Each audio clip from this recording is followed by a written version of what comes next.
Oh man, Uncaged for me, it's been a game changer for just having the accountability and just being able to connect with other brothers all dealing with similar challenges. I mean, my favorite thing really is the local guys. I mean, we kind of have like, regional chapters or regional groups. So the guys I've been able to connect with locally, I mean, has been great to be able to connect with them on a deeper level.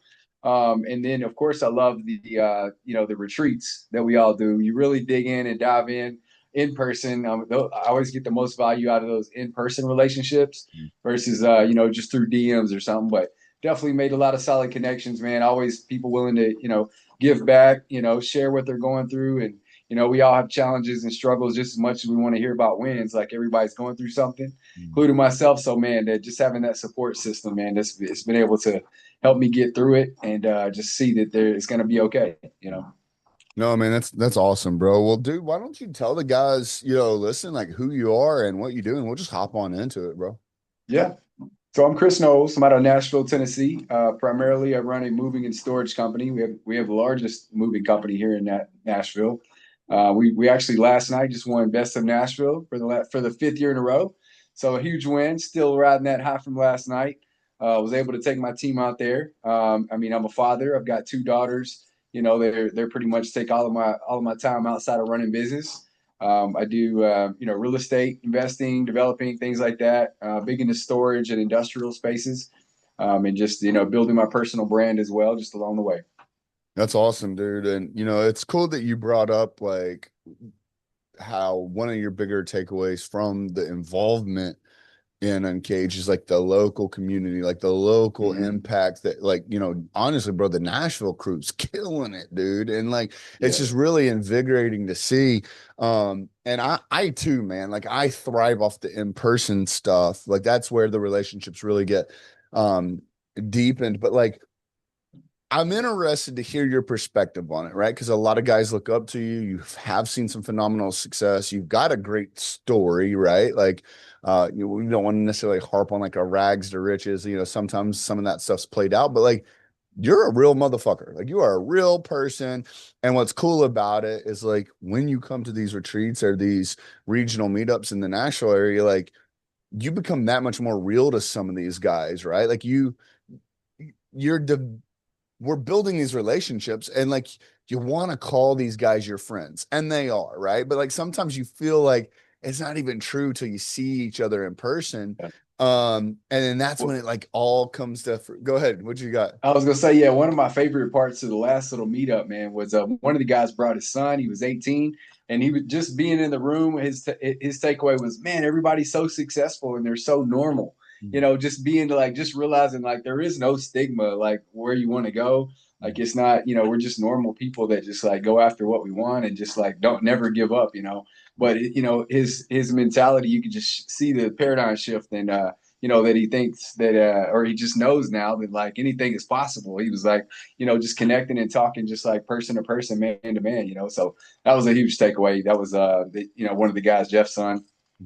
No, man, I love that. And it's funny. I'm like thinking of a joke here. It's like I bet you'd be really like for those of you who don't know who Chris Knowles is, and again, this isn't um, you know, just to like toot horns and stuff, but it's like, I bet you'd be really fucking hard to like shop for Christmas, right? Like, what do you buy someone who can buy themselves whatever they want? But that's what like I wanted to bring this up for the guys that are listening, because a lot of the guys like truly they listen to these just to get to know the members on a deeper level. And like, so for someone, and that's what I appreciate about Uncaged from one of my perspectives is like, no one comes to the table looking what they can get from the other person. Like no one's looking to take. And um a lot of that can maybe be perceived as like, yeah, that might be true. If you don't need anything, but like what are the levels to this? So for someone like yourself who come to one of these events and like take time out of your day to come to some of the in-person events, like what is it? So what do you get out of having access to other men in real life that like you don't necessarily need our money or anything else. And sure, yeah, networking, there's deals to be had, there's relationships to grow, connections that these other people have.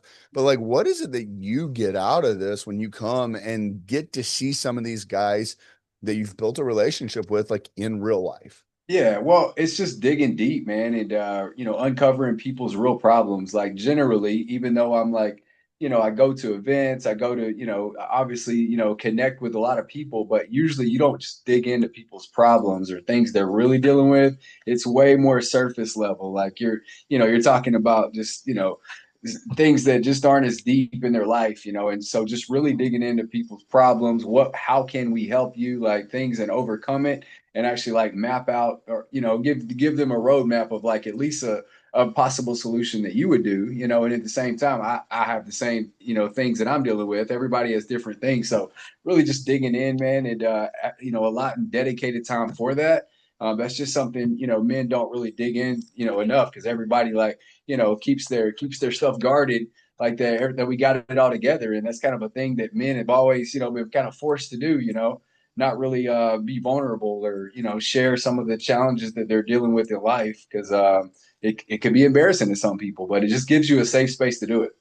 No, that I really love the way you view that, because I see a lot of that too, right? Like on both the front side and the back side when conversations happen.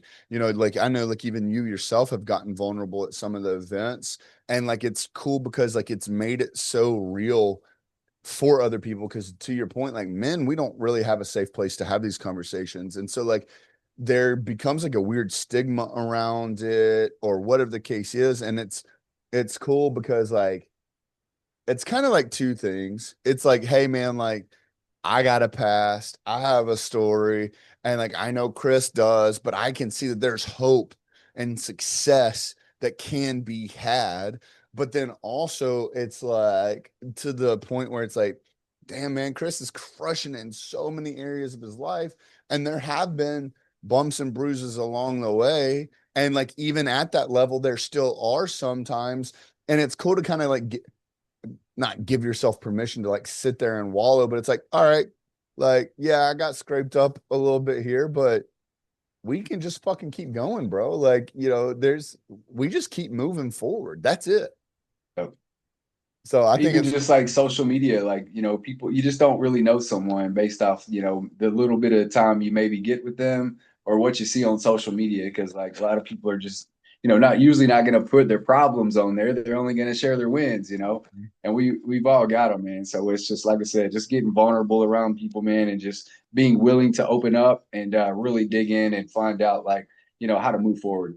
that's really cool, dude. I mean, like, so to kind of like give a little bit of insight, so this could be pretty impactful for some of the people that are listening, is you obviously you're a high achiever, so you're always looking for how to improve, and again, and I know how modest you are. Like we can all agree that there's people that are doing better than you in areas of their life, uh, within vicinities and ecosystems that you're around.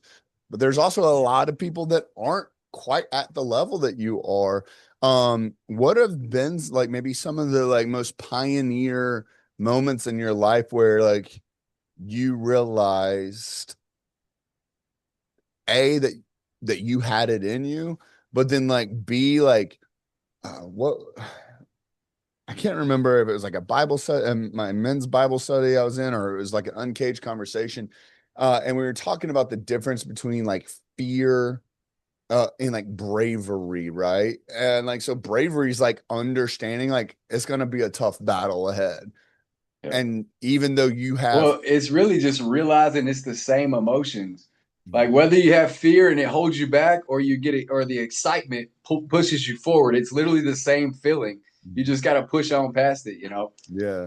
So what's some of that like personal journey that you've gone through like to get to where you are? Like what are some of those things like I defining mean, with moments? me, I mean, I don't know. The coming from nothing really gave me the drive to not have that happen in life.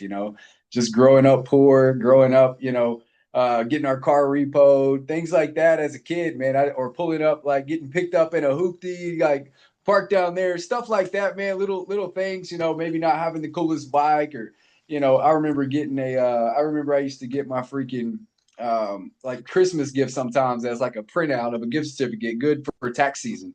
Like I mean, I was on the struggle bus, man, and just realizing that, man, I got to get out of this like scene. I mean, leaving my hometown was a life hack, really, man. Just showing what kind of opportunities are really out there.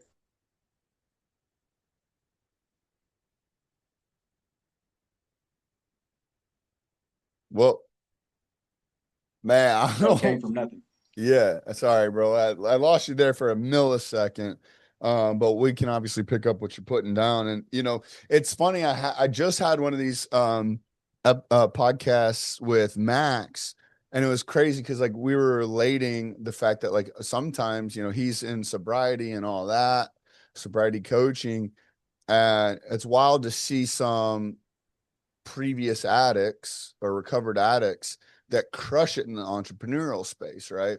And then even similarly, not the same, but similar, what you were just talking about is like I talk to guys all day, every day, and it's you got the guys that did come from poverty or whatever you want to call it, and there's typically two reactions, right? It's the whole like there was these twin brothers, one was an alcoholic and one was sober, and they asked the alcoholic, why are you an alcoholic? And he said, because my dad was an alcoholic. And they asked the sobriety guy, why are you sober? Because my dad was an alcoholic. So Yeah. similar story, you know, like we talk to guys that come from poverty, and there's two versions of them. One that gives themselves like this like excuse of it's like I've been with nothing before. I can go back to it and be just fine, or I'm fine, you know, like this. And then there's the ones that like, bro, hey, like it ain't fun. We can all agree there. I've been through it Yep. myself, you know. So like, hey, don't want to go back there, but damn sure don't want my kids to experience that, right? Yeah. Like, so like, That's the thing, man. I was never afraid of losing it all because I'm not afraid to like be broke, you know. If anything, that you know, that's why I've been able to just make moves or plays when it like scares other people even in my life that thinking that I shouldn't do it, you know, but versus like going all in because it's like I'm not worried about, you know, getting set back. I'd rather like, you know, do something and just learn from it versus have a regret, man. And that's always been my motto, man. I can definitely support that. And again, like, dude, it's the high achievers curse, bro, because like a lot of people aren't built like that, you know? No. And if you really start to study, people were studying, in my personal opinion. And again, it's not like that money's everything. Like I truly try to learn from people that are the quality of men that like I look up to. Like I'm not gonna just because you're a billionaire, I'm not gonna just follow every word you say if you're a piece of shit husband or father or whatever else, right? Like there's obviously levels to it. But you look at these guys and there's underlying lessons that they teach, and it's you know speed to implementation, like how quickly they move. But then to your point, and it's literally what we're talking about, courage versus fear. Like courage doesn't mean that you're not fearful, it's just moving forward in the face of it, right? And Mhm. where other guys don't, they either don't make it the move at all, or they sit there and stutter step before they do and question themselves and second guess it. And it's, you know, the squirrel that stops in the middle of the road is the one that gets run over, right? Yeah. Like, you know, and so I admire you on that. Like I am very risk tolerant. Like I'm down to take risks because to your Mhm. point, like At the end of the day, like in a year, like even if you fail, what will you be at? The same spot you're in now? So like what are you gonna lose? The yeah, time is gonna pass anyway. 100%. And you know, and Yeah. it kind of brings back to like when you know, like when Chris knows the type of man that he is, he can take more risks because he's confident that he will do the fucking work. Like when Yeah. you go to bed at night and you question yourself on like, man, like I said I was gonna do this in my physical health, right? Like, oh, I said I was gonna do this for like personal development, mental, you know, mental health. I was gonna do this. I was gonna do that. I was gonna, and you never did, or you fell short, or you gave up. Like all these things, like take tolls on the risk adversity that you're willing to take because you know in your fucking heart and soul you don't have it in you to do what you say you're going to do when you say you're going to do it. So of course you're going to be scared. But it's guys like yourself that are constantly reinforcing the fact that you are a man that does what he says he's going to do when he says he's going to do it. And therefore you, in my opinion, you get the permission slip to fucking take those chances when other guys can't. Yeah. But I mean, following routines and schedules. I mean, I'm sure everybody's heard that, but it's so important. I mean, starting my day with just going to the gym, like just that first win for the day, man. It healthy body, healthy mind. You make better decisions when you feel good. So everything just starts from there, man. For me, anyway, that's how I operate on at best my best levels is when I start my day that way, and then it's like hard to come down from that. yeah, let's dive deeper into that, bro. Cause like, I know a little bit more than most on all the intricate workings of like your portfolio and stuff like that. So like you got a lot going on, right? Like there's a lot, and a lot of it too is like big decision making. So like what does your daily like routine look like, and how do you maintain operating not only like at the quality of level that you are, but the quantity of level too, because there is so much going on?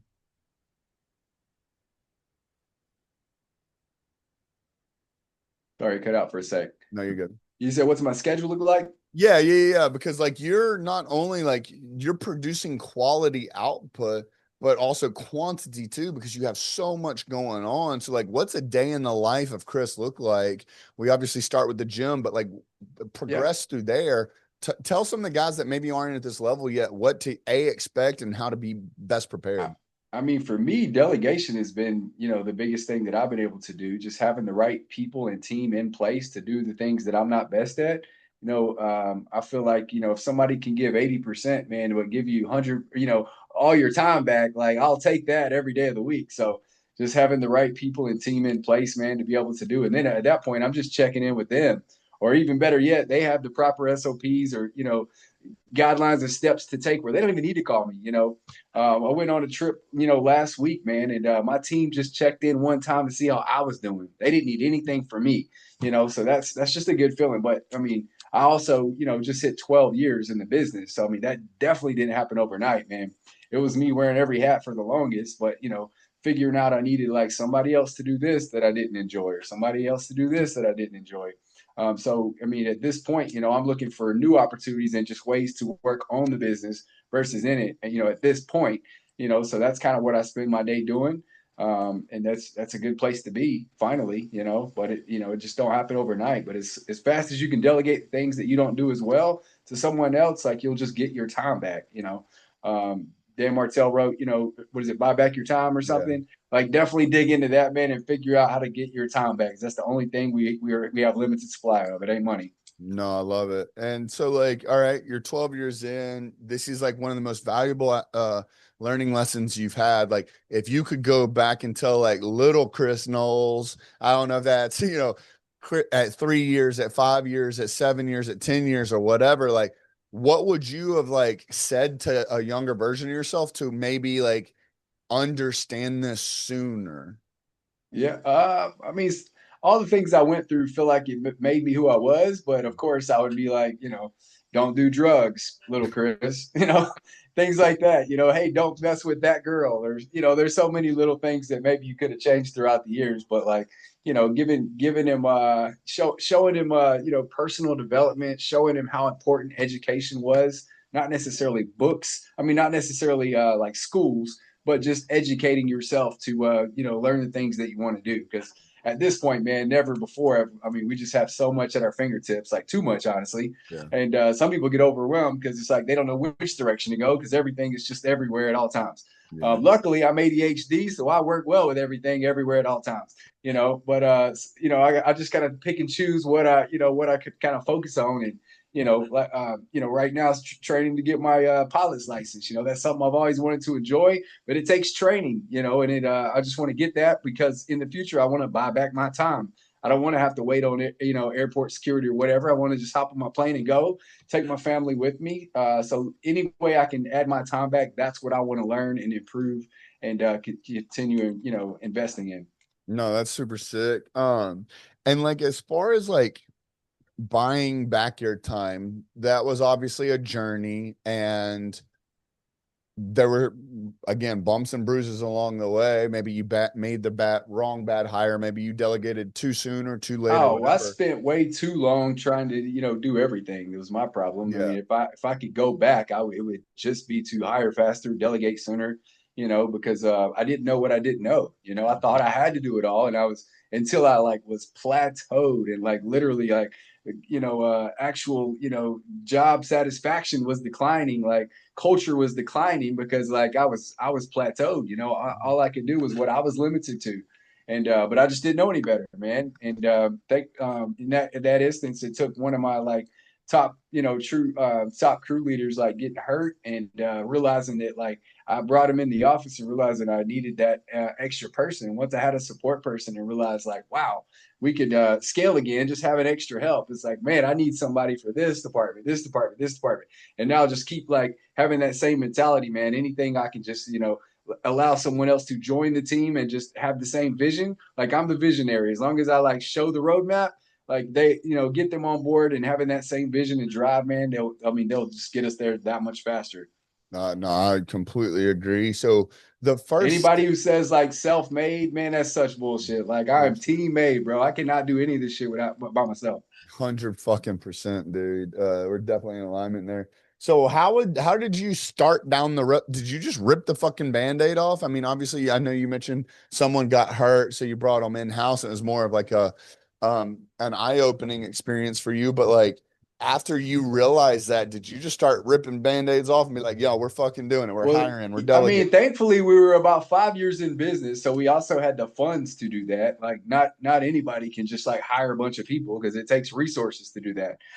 So thankfully I had enough saved up to hire more people. And I mean, honestly, I did it slow. I did it at a pace that it was like manageable because you still have to train these people. You still got to have space for them. You still got to have like systems for them to follow. So even though it sounds like it was overnight, like again, I'm 12 years in, so like at this point, sure, it looks easy, but a lot of it was just learning as I go. Yeah. I definitely didn't know any of this stuff, man. It just try to get better every day. No, I love it. And it's funny too. So like I'm working really, really, really closely with like a billionaire at the moment, and he stopped me like mid meeting, like one of our first meetings too. And he's like, "Hey, bro, like," he's like, "How do you build a business?" Because like it's something that I had said kind of alluded to the fact that like most people, they want to wait until things are perfect. They want to wait until the system and the process is completely ironed out before they make the hire or whatever the case is.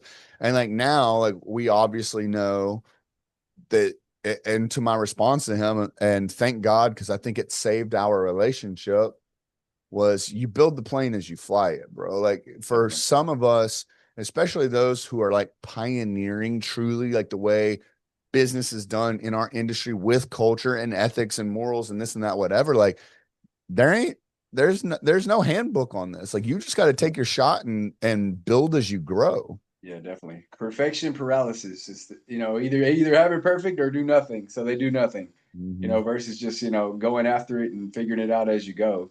So thankfully, I haven't had that fear of being able to having everything perfect. I mean, I have in some instances. I mean, sometimes it's the people around me encouraging me to like not go after certain opportunities. So at this point though, I'm looking forward to new seasons and going after things and really not holding back any of my future aspirations. Yeah, no, man. I mean, definitely, you definitely don't want to do that, dude. That's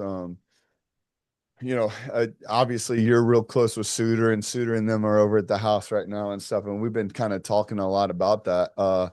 It just kind of seems in conversation about either other people or even just our experiences, which is, just talking about like the quality of man that we are becoming and like the things that truly do fulfill us. Because again, bro, like, yeah, man, you've worked hard and you've earned everything that you have, but it's more than the money. It's the freedom that produces for you to take off time and spend time with your girls or go up, in the plane or go take the cars on rallies and meet new cool people. And so like, what has that kind of been like for you? Because I appreciate you just even mentioning that there's this new transformation or realization that you had, like, hey, bro, we're not letting anyone hold us back. moving forward. Like, what's kind of that process been for you? Like giving yourself permission to enjoy some of the fruits of your labor or take some of the time off, even though like scaling, like you're in a scaling mode and, think, I mean, bro, Yeah. like Well, for the longest too, I mean, always kind of felt guilty doing things when my team's working, you know.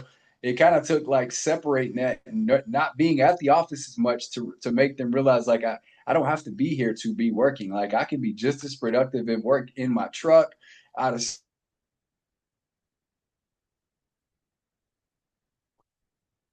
I'm gonna have to get on some of these boys, these Wi-Fi connections.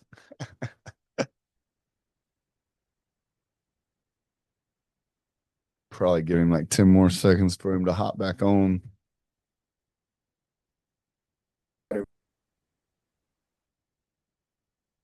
Well, let me pause that recording. I apologize for some of the technical. Oh, well, little technical difficulties. We'll take care of that. But yeah, man, like going back to like, just the separation of the guilt from, you know, I mean, honestly, taking care of your fucking self, bro. Like you had to, yeah. and obviously your team learned that you could be productive, whether you're in the building or not. But like, what's that journey been like for you, bro? Yeah, stepping away and just working outside of my office has helped me, transform, and it actually creates better leaders because they don't really lean on me as much to like answer simple questions or just figure it out without me being here because it's like they don't want to call and ask something silly that I probably got an answer for anyway, but like they'll usually just figure it out. So it actually helps them be better leaders when I'm not as available to just like always be available. Although I love being in the office, I enjoy the culture and the team. I definitely am try to be here as much as possible. But like no matter where I'm at, man, it I can still be productive, and I'm always like doing things, adding things to the business. Luckily, I'm keeping my team updated on things like that. But just that separation and not feeling guilty for not being here or doing cool things because everything is just like moves us forward. Yeah. No, and it's funny too, because I'll bring up Stoller in a second, but then also like I forgot where I heard this, but they were talking about the 2 week test. And I've done it in a previous organization, and then this year just happened the way the cards happened to fall. But like, we were out of the country for 2 weeks. I guess it was like 2 months ago, and we leave next month to be out of the country for another 2 weeks. And they were talking about this 2 week test, and I was like, oh my gosh, this is incredible. And they're like, Yeah. dude, you got to go out of town for 2 weeks, go dark, no communication, no email, no nothing. And they said, like, psychologically, what it does is the time spending leading up to you're fixing all the problems you've been needing to fix, you've just been pushing off. But Oh, then, bro, if every day could be as productive as my last day before vacation, for but sure. Like you exact get shit done, bro. You're doing 2 weeks of work in that one day. exactly. Yeah, Uh, for sure. And then so it's like not only do you do the work you've been needing to, but then obviously things are going to break. So when you come back, you have a clear roadmap on the problems that need to be solved. And to bring the Stoller back into it is like kind of what you just said led me to this is like Stoller's huge on letting your leadership team make their own decisions and not yeah, necessarily getting mad at them for making like a genuine logical, and he'll try and kind of coach, but he'll allow them talk themselves through their thought process, talk themselves through what they learned from it, either being successful or failing. And then only then, once they've like really validated themselves and their thought process, he will say like potentially what he would have done. And again, whether it's something that's a problem that he's faced prior, is even he may be right or wrong, right? So like understanding that's like pivotal in scaling a real business that is going to be exitable, but can give you the opportunity to do those high value visionary tasks that like Chris needs to be doing. Like, what's that been like for you inside of True Friends or any of the rest of your portfolio? sorry, cut out. No, you're good. So like what's that kind of experience been like for you and like you coming to that realization to like let your leaders be leaders? Yep. I mean, it reminds me of like, what would Jesus do? Like, what would Chris do? As far as like what they should do next, like, it gives them the opportunity to figure it out, go to another team member. I mean, thankfully now I've got an HR manager that kind of, oversees everybody's roles. And, we're dialing in like video SOPs, things like that right now. So really, really digging in. We recently lost our kind of like operational type role and realized we didn't even really need it. Our different departments can really work together, man, to make it all work and function just the same. But putting everything just documented and kind of like piecing out the different parts, man, has been a game changer for us. That's awesome, man. That's really badass. I mean, so in this season of your life with the business, like, y'all have seen a lot of growth. Like you've even been in the acquisition game, through this. Like, what's kind of like how and we don't have to talk about things like, we are sensitive, but like, what are like in the position you are? Self-sustaining business, you're the visionary decision maker.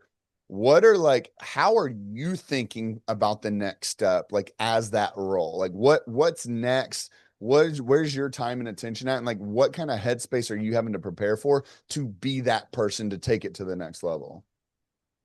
I mean, constantly just trying to better myself, and improve through training, learning. I mean, this AI boom that we're dealing with right now, there's so much opportunity to learn, different things just to seamlessly make our jobs easier. And for my space anyway, moving companies, man, we're there like most of my people in my, most markets for moving, they're pretty old school. So just being in front of technology and just being like quick to adapt and change things as needed to just be more efficient will just streamline our process down the line and just make sure we're like sustainable forever, until I eventually sell. But Yeah. just getting in front of technology has been probably the biggest things that we've been able to do to just stay on top in my market, man. Because everybody else is pretty much just way more relaxed. They're not really doing the as big on like, just personal branding or just, really taking advantages of a lot of the technologies that are at our fingertips at this moment. No, I love that. And it's funny too, because and I want to hear your perspective on this because I know you personally. I know like the way you operate. But I've also been studying like a lot of billionaires lately, and it's crazy because like a majority of them have the same underlying message when it comes to like speed to implementation. And it's like, by the time the other team has called a meeting, set the meeting, had the meeting, voted on things, reinforced that they, their takeaways were their takeaways, and then started implementation, like these guys, they just We've launched. already failed the first three ways to do it, figured it out as we went, and we're already on like point 3.0 or whatever. Exactly. Yeah, Definitely. man. I mean, that sounds to me like that's a big piece of like, I mean, bro, like I said, like, y'all won several awards yesterday. Y'all are in the process of, applying for new awards, and more than likely, a lot of these are reoccurring I thought I awards. had another acquisition like opportunity, man. But when they sent over the freaking P&Ls and balance sheet, like as bad as I wanted it, and I wanted this deal to work, I just couldn't make the numbers work, man. What he wanted, what they had in debt, and what was getting produced, man. Honestly, if I wait probably 5 to 6 months, they're probably just gonna fall off, and I'll get them for pennies. But Yeah. man, it was I definitely wanted it to work. Yeah. And so that's like where your growing is coming from now, is just moving as Oh, quickly I feel like and I feel smartly. like acquisition is way faster than organic. Like we saw like, like generally 20-30% growth. That's pretty good. Like when we like this we this probably the last 6 months, man, we've seen like 80% growth. And it was through acquisition. It wasn't organic. Like we didn't really change anything we were doing. It was just like we just bolted on another business. Mm. And man, I feel like that's gonna be the best way for me moving forward. So and then picking up other leadership people, picking up team members, like that's always been our biggest challenge, is like the people doing the work, not the business itself. Like Mhm. we have an abundance of clients on a waiting list dang near, but it's having the right people. So you can pick up leadership systems, your customer list, your branding, everything just all in one swoop, man. It's like, man, you can bolt them on a lot easier than the time it takes to grow something organically like that for my space anyway. Yeah, no, I love that, bro. Well, dude, it's been a ton of information. It's been a lot of fun having this conversation. And I want to be respectful of your time, but like you obviously have given us that, your most valuable asset. So what's something that we can do for you as a community to pay you back for the time that you spent here with us today? Go to True Friends Moving Company, leave a 5-star review. Says we're the best moving company ever. There, I'm just I- kidding. Now reach out unless you're gonna do it. Yeah, just stay connected, man. If you engage with me online, I'm always here. Shoot me a DM if we haven't connected yet. Like there's so many people in Uncaged that I don't even know. There's so many people in the free group that I don't haven't met yet. So we'd love to connect with you one day. If you're coming to a recent event or an upcoming event, definitely reach out and love to meet you, man. That's it. I love it. Yeah, man. All VIP members are invited to any of the regional meetups. So if you want an excuse to go to Nashville, those guys put on amazing meetups. If you're in the free Absolutely. group, you got to stay in your own region. So if you're in the Nashville, Murfreesboro, Tennessee area, definitely let us know. And of course, if you're moving in to, away from, or within Nashville. If you need any help, obviously reach out to True Friends. If you can't find them, reach out to anyone in Uncaged and they'll happily connect you to Chris. Other than that, man, I appreciate you. Thank you for all your time, insight, information. Yeah, It's been man. fun for me, and hopefully the viewers got something out of it too. Yep. Look forward to seeing you down in Orlando, brother. See you soon, brother. All All right, right. guys, See we'll you. talk soon.